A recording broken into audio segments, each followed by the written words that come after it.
There's actually been a report out of the CDC about the fact that IMO is able to more rapidly predict outbreaks than the CDC is. And so we see there being opportunity around clinical surveillance with various public health organizations to leverage that data. That's Ivana Naeymi-Rad, COO of IMO Health. And I'm Josh Nelson, Head of Healthcare at THL. And this is Healthcare in Action, a podcast that explores the latest developments and innovations transforming the U.S. healthcare sector, from cutting-edge technology to thoughtful approaches to patient care.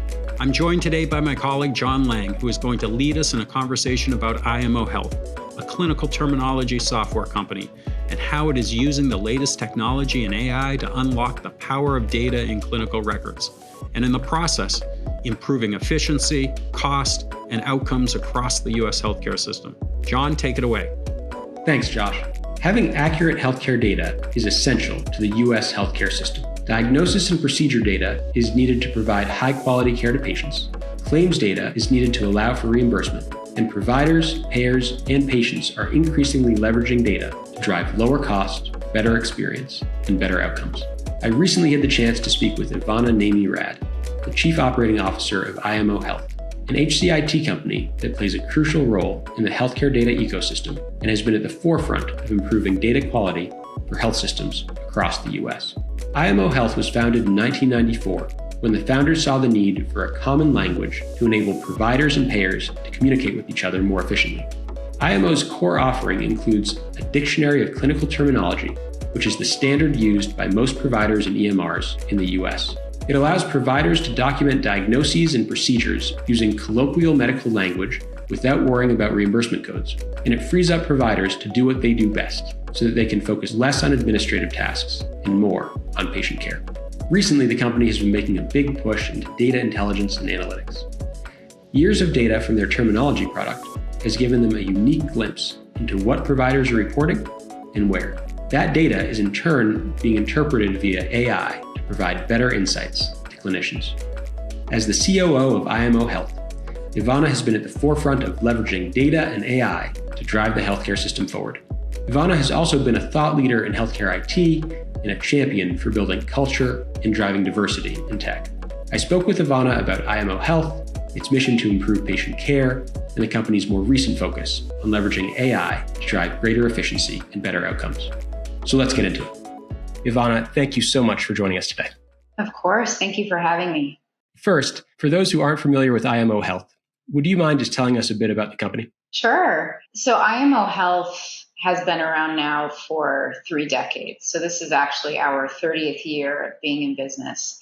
And our mission started with really empowering providers at the point of care to navigate the transition from paper medical record to digital medical record. And for those of you in the healthcare industry, you'll know that the original electronic health records were really developed to help facilitate billings and less about empowering the provider or helping facilitate documentation for the provider. So let's say you come in for chest pain. The pull down may or may not have an appropriate representation of that term, but you're forced to select what's there. And those selections largely come from these billing code sets, which is really meant to be the language that helps insurance companies reimburse for that particular diagnosis. So it's not clinically friendly, let's put it that way. And so IMO really set out to ensure that when a doctor is sitting with a patient, that they're able to capture exactly what they want as it relates to that visit, as they did in the paper medical record. And so our key kind of foundational solution is a medical dictionary. So think of it just like you would any dictionary, which is a set of terms, and those terms have definitions. In our world, those definitions are mappings to different administrative and reporting code sets. And those are important in healthcare for a wide variety of reasons, 2 of the most important being billing and reporting further downstream. But really, that solution integrated into the core provider workflow allowed them to document without having to worry about all the downstream administrative process. And one of the things that we learned pretty quickly after implementing that solution was that there are still a wide plethora of data issues further downstream. And we are now starting to solve with our insights products some major data quality challenges in healthcare, leveraging the power of that medical dictionary that we've developed over the last 30 years. So maybe in other words, IMO Health allows doctors to speak doctor. And for those like me who aren't doctors, it's something I wouldn't have thought about before getting to know IMO Health, that there is a language associated with medicine. And there are real benefits to having everyone speak the same language. And you and your team over 30 years have really written the dictionary for that language. Is that fair to say? That is fair to say. And the original version of the dictionary was legitimately our team of clinicians, informaticists, administrative coders. They developed their own slice of that clinical dictionary. And from there, as we implemented at every customer site, we would get their local dictionaries. And this is a part of how we modeled our data. So we call our dictionary, the terminology behind it, we call it interface terminology, largely because there is a concept that means one thing, and there's a bunch of different ways of saying that concept. What are the biggest problems you see in healthcare right now across the whole system for each of the key stakeholders, patients, providers, payers, et cetera? So starting with patients, I would say, and I mean, speaking from my own experience, it is a lot of work managing the connectivity between your various chain of doctors that you're interfacing with. It's the scheduling, it's the connecting dots for them, it's ensuring that they have the right data so that they can have an appropriate conversation with you, and it's the follow-up with the physician. So it becomes almost a part-time job managing your health, especially if you have major health issues. As a provider, I would say burnout is the number one issue that they're dealing with today, making sure that they're seeing as many patients as they possibly can because revenue is a factor, but also needing to input data so that they can get appropriately reimbursed. So really, the amount of time they're spending doing what they went to school to do, which is taking care of you as a patient, is maybe 10% of the time that they would like to be spending with you as a patient. And so they end up spending a lot of it doing things they don't want to do. Third, as a hospital or a health system, I mean, of course, since COVID, there's been so many demands around how do you pick back up elective surgeries? How do you take advantage of some of the regulatory incentives? How are you interfacing with your payers that you're contracted with? Depending on what your hospital is configured for, it's a lot of complexity. And we deal with so many different types of hospitals and health systems in this country. And there are all these small rural institutions where their executive teams have 2 people in them. I mean, they're so understaffed that it's nearly impossible to run their business, on top of the fact that there's major provider shortages, both clinicians, but also nurses and other kind of administrative roles. So they're really dealing with a lot at that level. And I would argue maybe on the payer side too, I would say you're seeing a lot of operational inefficiency around getting access to the right data to do what you need to do, whether it's on the life sciences side, drug discovery, clinical trial eligibility. We've heard stats like for a rare disease, it's taken them 5 years to find 5 patients for a clinical trial. So it's trying to find the right data. And on the payer side, it's how can they get quicker, closer access to their hospitals to help optimize revenue and to optimize care for their at-risk populations. You spend so much time thinking about how to make providers' lives better and how to impact outcomes and experience for patients. Of course, we are all patients and consumers of the US healthcare system ourselves. And so do you have any personal stories, friends or family, were you personally impacted by IMO Health? Yeah. I mean, I have so many, but the one that always comes to mind for me was my sister-in-law. And this was 4 years ago. So she was pregnant with my nephew. And she was unfortunately diagnosed with stage 1 breast cancer. When they tested the tumor, they found that it was estrogen receptor positive, which is very important to understand because the treatment for that is different than it would be otherwise.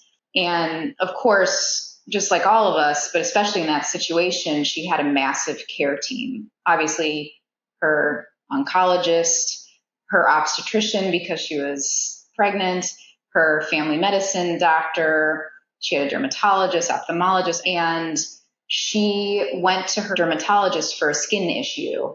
And the great news was all of the data that was happening for her was being transferred to all of these different doctors. So it was up to date. But for this particular dermatologist, it was a different affiliated hospital than where the oncologist was from. And when the data was transferred over, the estrogen receptor positive part of that diagnosis was cut off because that EHR that it was sent to didn't have the ability to capture that level of specificity. So what ended up happening was the dermatologist prescribed her some medication that was estrogen impacting, which could have been extremely damaging to her treatment plan. And so the good news was we have some family members that are in medicine and were able to catch that quickly. But what it caused was, of course, chaos across her care team because they had to all talk to each other and figure out what went wrong. How did you not see this data point? Talking to the folks that had to manually input the data to understand why they didn't include that part of it. Oh, the EHR doesn't support it. And on top of it, of course, stress for her, just given such a sensitive time and potentially impacting her long term if she didn't have the right plan. So it just highlights, we were lucky that we had medical professionals in our family, but how often things like this are happening across our country and the importance of having the right data accessible to providers as quickly and as efficiently as possible to make the best decisions for their patients. Yeah, and it's such a powerful story. We spend our time thinking about healthcare IT and data, and it's sort of easy to get lost in the nuances of it and the technicalities of it. And it's so easy to forget that this is impacting patients, and having the wrong data or having systems that don't talk to each other, that aren't interoperable, can really be dangerous, can lead to terrible outcomes. So it's a great example of how important the work you and your team are doing. One of the things I find so fascinating and powerful about your solutions is that not only are you addressing physician burnout and other things like cost across the US health system, but also quality and outcomes. How do IMO's solutions impact patient experience, quality, outcomes for patients? So one of the key values, other than, of course, the provider efficiency that I mentioned, is the fact that when you capture data that is specific and granular and in the terms that the clinician wants to capture that data in, it facilitates a more accurate clinical representation of that patient.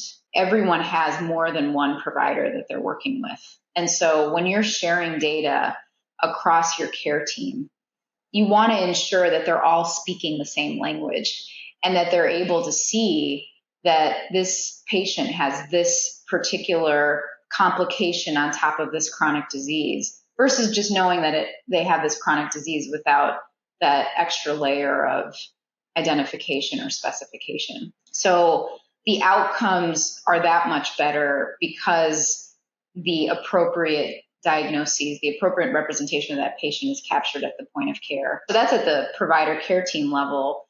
When you think about broader population health and how you want to look across very specific cohorts of patients to understand how they're responding to a medication or how a particular disease evolves given certain protocols, you want to ensure that you're appropriately representing that cohort.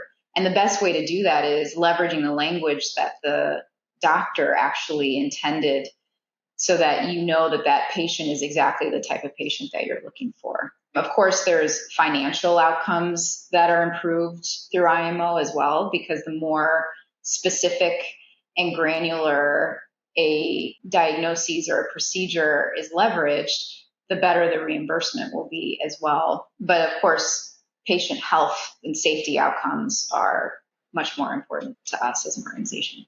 With so many customers using IMO's solutions, are there any insights you can draw from all of their behavior, the data, the diagnoses, procedures coming through the system? Yes, actually. And this is one of the things that drew me to the company initially, because we're able in real time to see what providers are searching for at the point of care. So really, if you think about COVID, you think about the Zika virus, you think about these kind of rare infectious diseases that are popping up, IMO can predict when there are outbreaks around the country in real time. And there's actually been a report out of the CDC about the fact that IMO is able to more rapidly predict outbreaks than the CDC is. And so we see there being opportunity around clinical surveillance with various public health organizations to leverage that data. The other use case is in life sciences. When they're looking for clinical trial eligibility, and that example of we were only able to find 5 patients with this rare disease in 5 years, looking at our data for that use case, we were able to find a few hundred in minutes. And so it's really interesting to see how we can leverage that data, one, to make our products better, which we do all the time, but two, to think about new use cases that really help enable the broader healthcare ecosystem. It's such an interesting point that because of IMO Health's breadth and how much coverage it has across patients all over the US, but also because of the specificity, you're able to find out these interesting insights about whether it's public health, an outbreak, or very specifically, patients who are suitable for a certain medicine. Yeah, and we're still learning, honestly, through our partnerships, the power of that data. And we want to respect the customer relationships that we have today and around data rights and all of that. So we're slowly getting into where is there potentially secondary use of that data. But you hit on a really important point, which is the specificity of our data is so unique that, especially in the life sciences world, finding that very narrow cohort of patients that meet a certain set of eligibility criteria is so hard. And yet we have the ability to do that because our terminology gets that specific. And because we know a provider looked for that very specific term, there's a higher degree of likelihood that that patient actually has that rare disease. Maybe from a layman's perspective, you're able, because of your specificity, to find the needle in the haystack, and you have the perspective on the entire haystack across the US. Is that fair? You got it. Yes. It's a very cool position to be in. And another thing you said that I find so interesting is that I suspect most people, at least outside of software engineering, when they think about software engineering, don't think of team building as a really core function. And it makes sense that it is, but you have been so thoughtful about building your own team, about building a strong culture, about driving diversity, all of which is not necessarily stereotypical, the first thing you think of in the world of tech. Can you talk a bit about that? Why is it important to you? How have you done it? What has the impact been? My understanding of what it takes to build a strong team has absolutely evolved over time. I mean, I think you learn as you go, and some of it is trial and error. You think it will work and it won't work. But to me, the best teams are those where each member brings something different to the table. It's of course, about diversity on so many different levels, but especially diversity of thought and diversity of experience. And when you're in healthcare and you're building solutions for providers, you need to have people who represent all different types of patient populations. And you need to have medical expertise. You need to have technical expertise. You need to have commercial expertise. There's so many different dimensions to what it's like to build a team. Even personalities make such a huge impact on how the team functions. And so this is very much a part of my passion too, is how can you kind of build the most effective, optimized team? Maybe switching gears a little bit, we are seeing lots of investments in automation, in AI. Can you talk about some of the investments you're making, some of the trends you're seeing, and then maybe that's a good segue to talk about some of your insights products? So I think AI is kind of the key word that so many people are talking about right now. And what's important to note is that we've been leveraging AI now for over 2 decades. Not generative AI, but we're using machine learning, we're using deep learning. There are a number of natural language processing solutions that we've developed over the years. And what's really exciting about where AI is going is the compute power that enables us to build some of these GPTs, these large language models, and really process our understanding of language in ways that we just weren't able to before.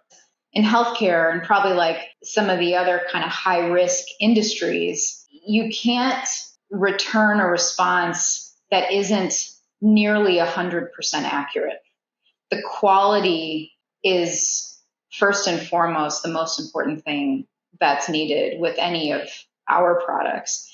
And we promise that to our customers. So we've created an AI layer that helps do things around our portfolio that helps us get to the answer more quickly, but still leverages the knowledge and the team to ensure that it's the right answer. And, one thing you mentioned, again, it may seem like sort of a nuance or a footnote to some people who aren't in this every day, but AI is not 100% accurate. How do you manage that in healthcare when accuracy, when specificity is so important? How do you think about incorporating AI into all the various use cases? So the way that we started, especially with the generative AI solutions that we've been developing, is first by understanding the foundation models. And there are a lot of them. So think ChatGPT, Google has their own, AWS, Anthropic, Claude. There's a number of these foundational models out there, and understanding which one provided the best results just out of the box for some of our use cases. Then we leverage our knowledge and prompt it accordingly. So when I think about large language models, one is the foundation model is trained off of a data set. So it's important to understand that data set that foundation model is trained off of. The second is prompting. And prompting itself is a whole classification set of frameworks on its own. And then third is knowledge. So the rules behind what is the expected output based on a set of kind of taxonomies or data sets. We play in that knowledge space very well as in the prompting space. And so we are looking at all these different combinations of how do we integrate both into a wide variety of foundational models to get the best, most trustworthy responses. And it's just important to ensure that you're constantly looking at how things are evolving and how your data and your prompting plays into the way that these large language models are evolving. Got it. And there's so many key pieces of what you just said. One of them, maybe for a layman, is the importance of training a model. That generative AI models are so powerful. At the same time, they're only as correct, only as helpful as the data they're trained on. And IMO Health, of course, is major player in the foundational data that the healthcare system needs. Is that a fair way to summarize it? That's right. You have to rely on some set of knowledge to help understand, to some degree, the art of medicine. There is a science, of course, but there is an art to it that helps you really get into the mind of how a clinician thinks, how they document, how they look at a set of data inputs and decide on an output. And that's that knowledge that I'm talking about, that you can't get without kind of amassing the asset that we've built over the last 3 decades. Got it. And IMO Health has recently launched a new discovery product focused on bringing AI to the healthcare system in a different way. Can you talk a bit about that? Yeah. So similar to what I had talked about earlier, one of the approaches that was suggested to us actually through our provider community was, you do a great job of organizing the data for us and showing us where there may be relevant information for this particular visit. But is there anything missing from this documentation that you can infer from maybe the meds and labs that this patient has either taken or gotten done, or from the notes? And so IMO Discovery is a solution that really helps providers by prompting them with alerts or notes that may help them see where there are potential gaps in documentation. And that goes back to the example you gave with your sister-in-law. It may seem like a small thing, but having the right information in the clinical record can be so impactful for the patient, and I imagine also for reimbursement for the provider. Exactly. Absolutely. And maybe finally, I am a real optimist about the impact IMO Health can have on the whole U.S. healthcare system. As you think about what you and your team are working on now, what are you most excited about that IMO Health can bring to the industry in the next, call it 5, 10, 20 years? I see us playing a major role in the understanding of data throughout the entire healthcare ecosystem. We're already starting down that path, and I see that expanding and the interest in us playing a big role in that expanding. And through doing that, I see us helping enable the ability to apply some of these advanced, powerful technologies. So this is an opportunity to accelerate those insights and really to kind of make possible that vision of every patient is unique. Every one of us has a unique fingerprint. How can we ensure that all of us get the best care possible to live the most healthy lives we can? And I see IMO playing a huge role in enabling that. It's great to hear. Ivana, thank you so much for taking the time with us today. It's always a pleasure. Really appreciate it. Of course. Thank you.